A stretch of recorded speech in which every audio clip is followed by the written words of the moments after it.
Father ఈ మధ్య జిమ్కి వెళ్ళటం ఆపేశారా ఆ ఏంటి? సంగతి తర్వాత ముందు నువ్వు జిమ్కి వెళ్ళి పొట్ట తగ్గించుకో. సరే. ప్రభా వీళ్ళకి బుద్ధి చెప్పు.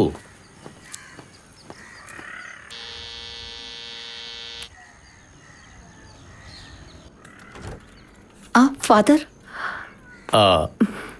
మేరీ ఎక్కడా? టెర్రస్ లో ఉంది ఫాదర్. నేను రాత్రి అక్కడే పడుకుంది. అక్కడ చలి చాలా ఎక్కువగా ఉంటుంది కదా, జ్వరం కూడా రావచ్చు. ఆ విషయం నువ్వైనా చెప్పొచ్చుగా. చెప్తే వినాలి కదా ఫాదర్. వీడు చెప్పిన మాట వింటే కదా. మేరీ కుట్టి, మనం కొంచెం వాకింగ్కి వెళ్దామా?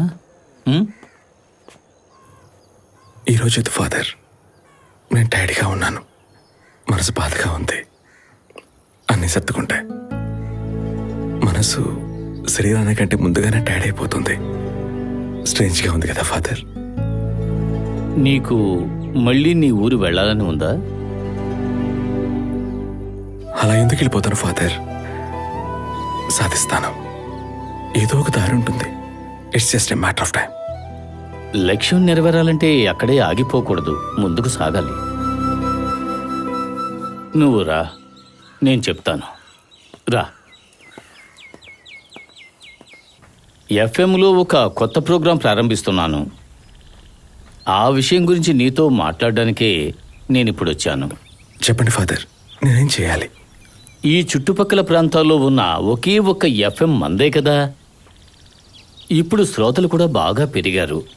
ఒకసారి నేను నీతో చెప్పాను, హ్యాపీనెస్ అవర్. జీవితంలో సుఖం, దుఃఖం, సంతోషాలు అన్నీ షేర్ చేసుకునే ఒక ప్రోగ్రాం. చాలా మంచి కాన్సెప్ట్ ఫాదర్. నువ్వు ఈ షోకు హోస్ట్గా ఉంటావా? ఎదుటి వాళ్లను అర్థం చేసుకునే మనసు నీకుంది. ప్రస్తుతానికి ఈ ప్రోగ్రాం నువ్వే చేస్తున్నట్టుగా ఎవ్వరికీ తెలియనివ్వకు. అప్పటికి సమస్య ఉంటుంది.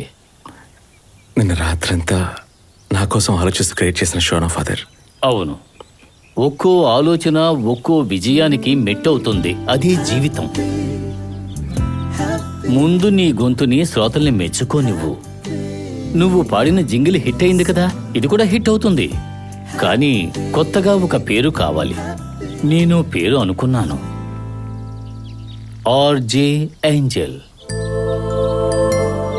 నీ రెండో జన్మలో మాతుకుట్టి అనే పేరును మార్చి నీకు మేరీ కుట్టి అని నేనే కదా పెట్టాను. ఇది నీకు మూడో జన్మ. అయ్యో, అటువంటి డెసిషన్ తీసుకోవడానికి నేను ట్రై చేసి చూస్తాను. ఇది వర్కౌట్ అవుతుందో లేదో. నాకు నమ్మకం ఉంది, మంచి జరుగుతుంది. Let's see.